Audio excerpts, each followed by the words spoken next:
이제부터 시작인 거죠. 계속해서 우리들의 마음과 일상생활을 들었다 놨다 하겠죠. 안녕하세요, 박셰프입니다. 최근 한 고객분이 질문을 해오셨습니다. 내용이 뭐냐 하면 신문기사에서 미국의 25% 관세 부과로 인해서 캐나다 주택 가격이 오른다는 내용을 보고 왜 그렇게 되는지 궁금하다는 내용이었어요. 그래서 제가 정말로 그런 기사가 있었냐고 물으면서 혹시 이유는 뭐라고 쓰여 있었냐고 반문을 했거든요. 그랬더니 25% 관세 부과로 원자재 가격이 상승해서 이로 인해서 주택 가격이 상승한다고 기사에 나와 있었다는 겁니다. 제가 너무 어이가 없었는데 그럼에도 불구하고 어떻게 말이 안 되냐에 대해서 정확하게 설명을 드릴 수 있을 만큼 미국의 25% 관세 부과에 대해서 명확하게 알고 있는 게 별로 없더라고요. 그래서 이번 영상에서는 다양한 측면에서 제가 찾아서 정리해본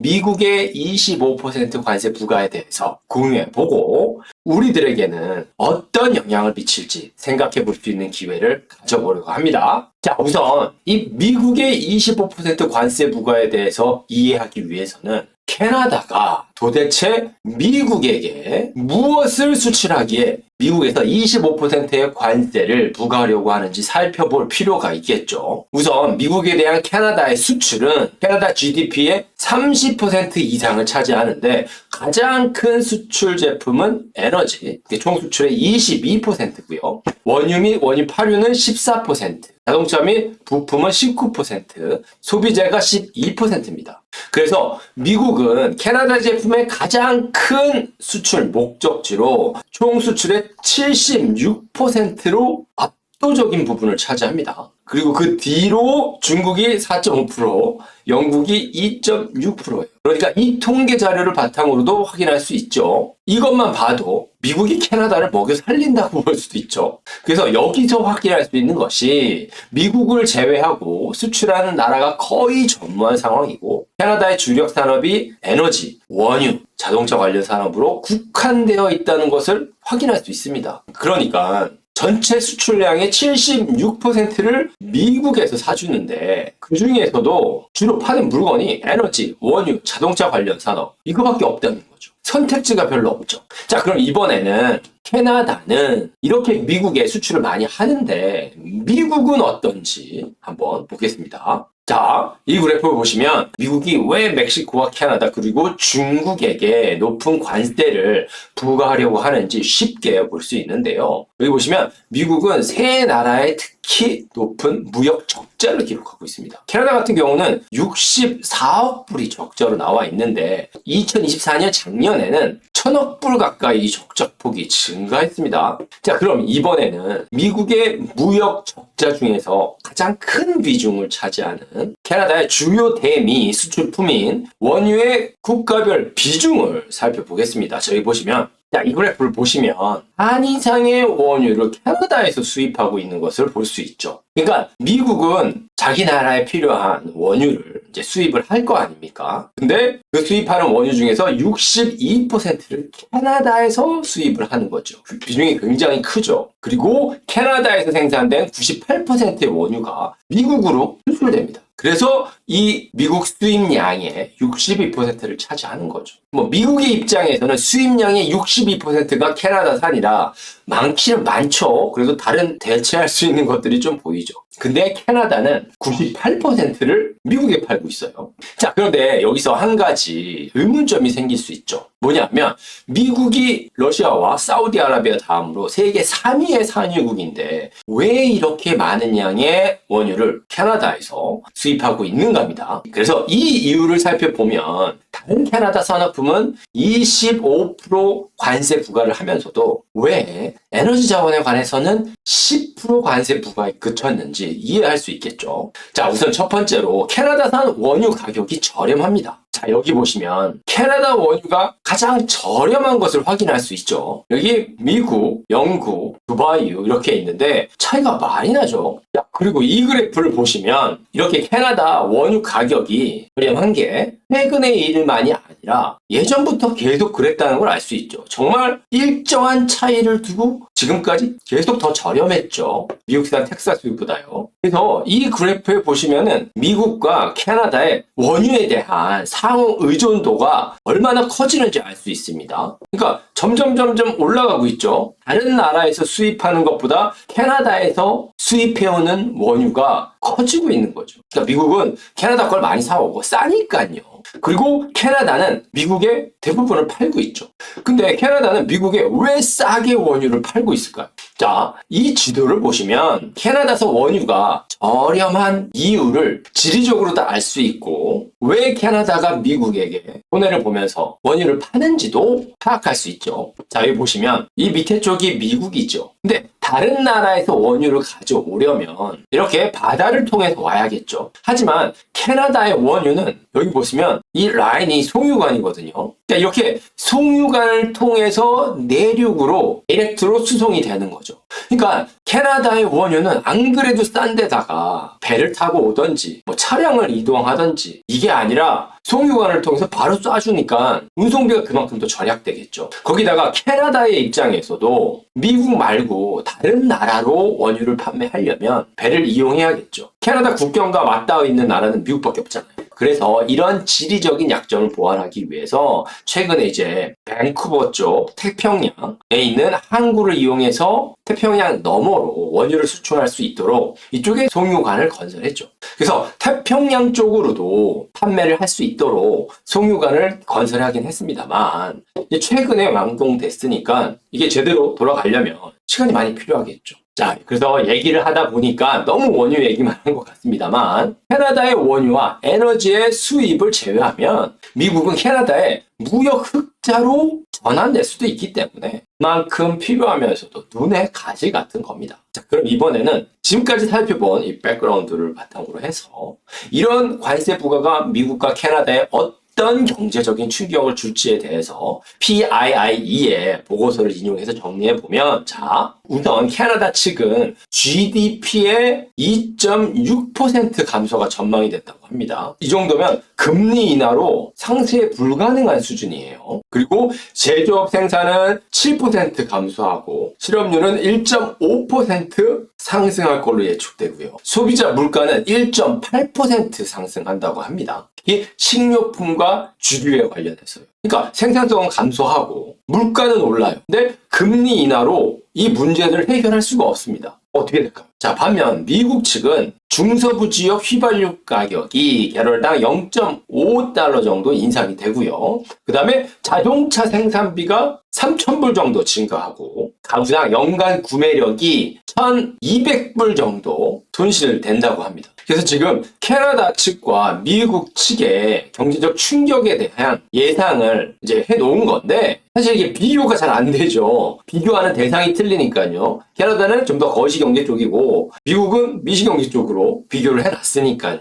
그래서 이 그래프를 보시면 좀 더 이해가 편하실 것 같아서 가지고 왔는데요. 자, 우선 이 그래프 같은 경우는 25% 관세 부과로 인해서 GDP가 얼마나 하락하는지 비교를 한 건데, 자, 미국 같은 경우 보면 2025년, 6년 좀 하락하다가 2027년을 지나면서 다시 완만하게 올라가죠. 캐나다 같은 경우는 지금 2026년, 2027년까지 1.2% 정도 떨어진 다음에 그 다음에 이제 완만하게 올라가는데 회복이 안 되죠. 그리고 멕시코 같은 경우는 더 심하죠. 더 오래 가고요. 자, 이번에는 인플레이션 수치를 비교해 보면 미국 같은 경우는 깜짝하고 올라갔다가 떨어집니다. 한 0.5 올랐다가 떨어지고 캐나다 같은 경우는 1.7%까지 떨어졌다가 가고요.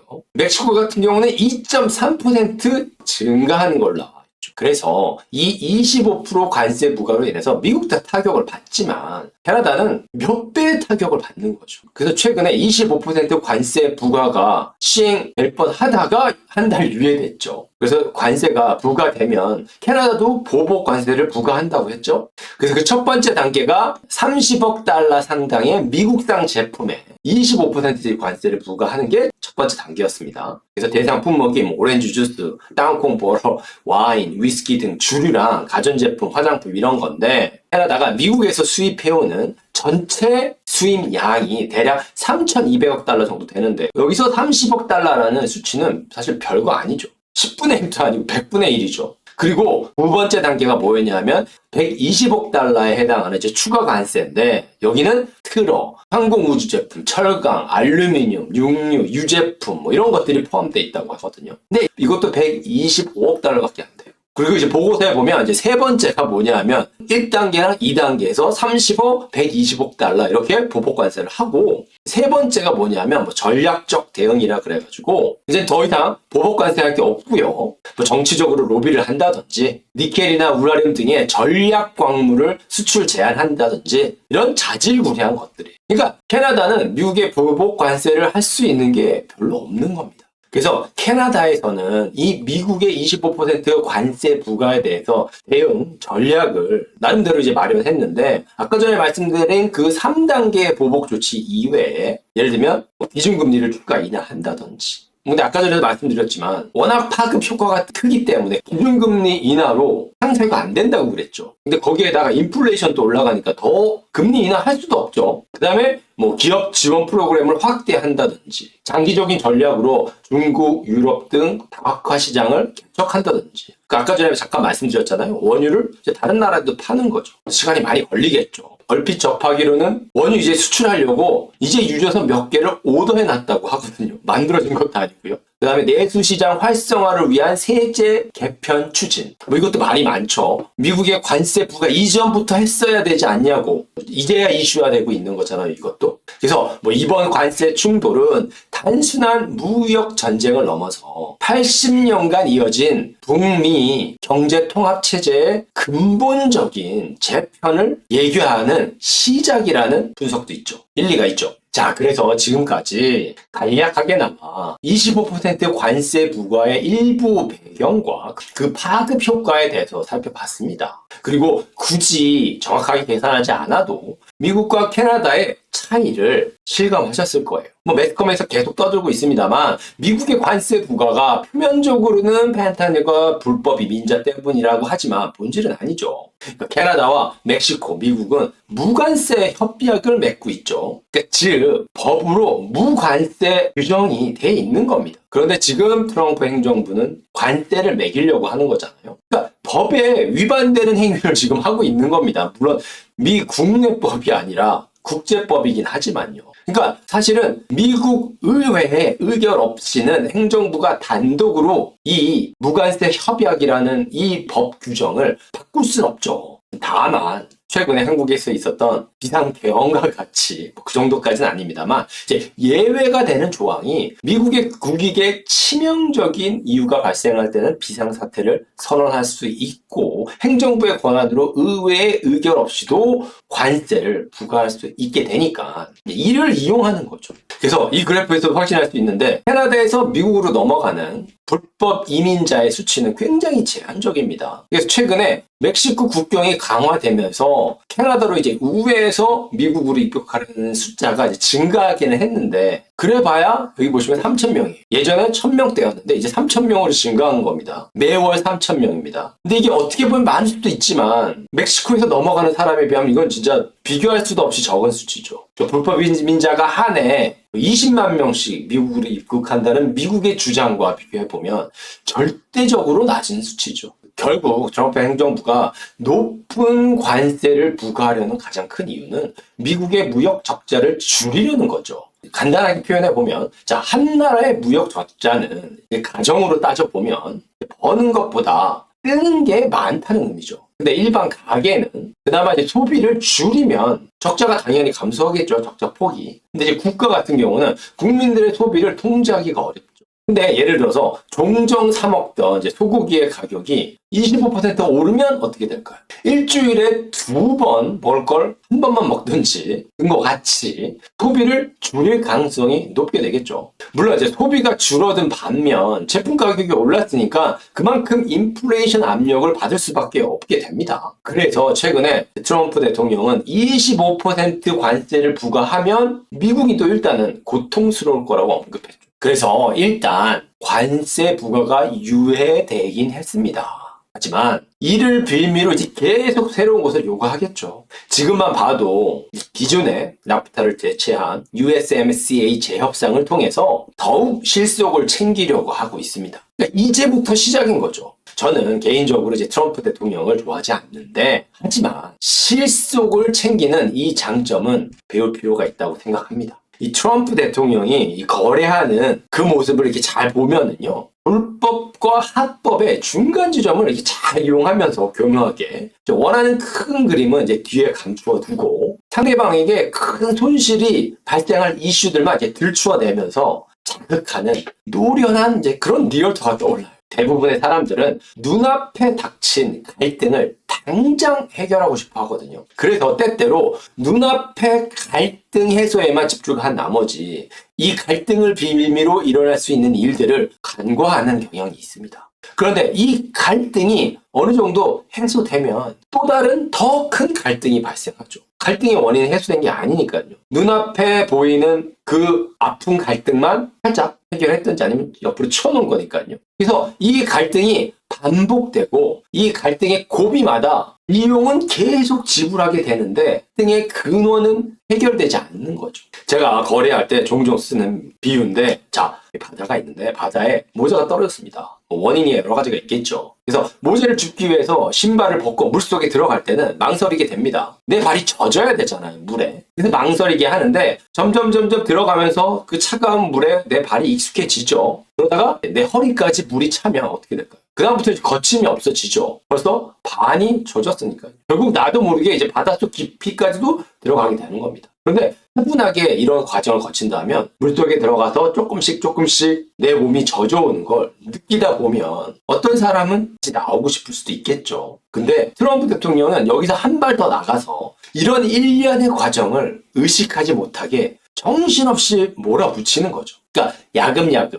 바닷속으로 들어가고 있다는 사실을 눈치채지 못하게 주변을 더욱 정신없이 하는 겁니다. 자, 그럼 우리는 어떻게 해야 할까요? 일단 제 개인적인 생각으로는 지금과 같은 트럼프 대통령이 가지고 있는 불확실성은 향후 3년, 4년은 지속될 것 같습니다. 그러니까 25% 관세 부과는 이제 정말 시작에 불과하다는 겁니다. 이후로 계속해서 우리들의 마음과 일상생활을 들었다 놨다 하겠죠. 여기에다가 지금 전 세계는 AI와 로봇 등의 기술 발전으로 계속해서 빠르게 업그레이드 되고 있죠. 그리고 이런 기술 발전은 오래된 사회적 관습과 제도까지 변화시키고 있습니다. 예를 들어서 최근 미국의 25% 관세 부과가 유예되었지만 캐나다인의 마음은 예전으로 돌아갈 수 있을까요? 이제 미국은 적이죠. 미국에서는 국제 원조 사업을 담당하는 국제개발처를 대폭 축소하면서 돈이 되는 일만 하겠다는 의지를 강조하고 있습니다. 여기에 모두가 내는 파나마 운하 통행료도 내지 않고 전쟁으로 폐하가 된 가자 지구에 휴양지를 만들겠다는 말을 아무렇지도 않게 합니다. 그리고 다른 나라에도 계속 협박을 하고 있죠. 이렇게 효율로 포장된 초자본주의 시대에 생존하기 위해서는 주변의 불확실성에 휘말리고 있을 시간이 없습니다. 나 자신이 가야 할 길에 집중하는 시간도 많지 않기 때문입니다. 그래서 여기서 우리가 명심해야 할 것은 주변 환경에 휘달리지 않기 위해서 본인에게 꼭 필요한 것이 무엇인지 정확하게 알아야 할 필요가 있다는 겁니다. 그럼 우리한테 꼭 필요한 게 뭘까요? 너무 막연하게 들릴 수 있을까봐 아까 바다에 던져진 모자에 다시 한번 비유해보면요. 햇빛으로부터 날 보호해줄 이 모자를 파도가 가져가 버리기 전에 건져와야 할 겁니다. 그래서 모자를 줍기 위해서 바닷물 속에 들어가 보니까 옆에 물고기도 보이고 바닥에 희미하게 조개도 보입니다. 그리고 처음에 물에 들어갈 때는 심해 보였던 파도가 생각으로 좀 잔잔해 보여요. 그래서 몇 걸음만 더 가면 모자를 잡을 수 있을 것 같은데 옆에 물고기도 조개도 잡고 싶습니다. 그런데 물안경은 미처 준비하지 못했습니다. 딱 생각해보고 빨리 행동해야 하는 거죠. 이때 빨리 행동하려면 나에게 가장 필요한 것이 무엇인지 알아야겠죠. 원하는 것이 아니라 필요한 것을. 네, 오늘은 여기까지만 하겠습니다. 지금까지의 영상이 도움이 있었다면 좋아요, 구독, 알람 버튼 부탁드립니다. 지금까지 박셰프였습니다. 감사합니다.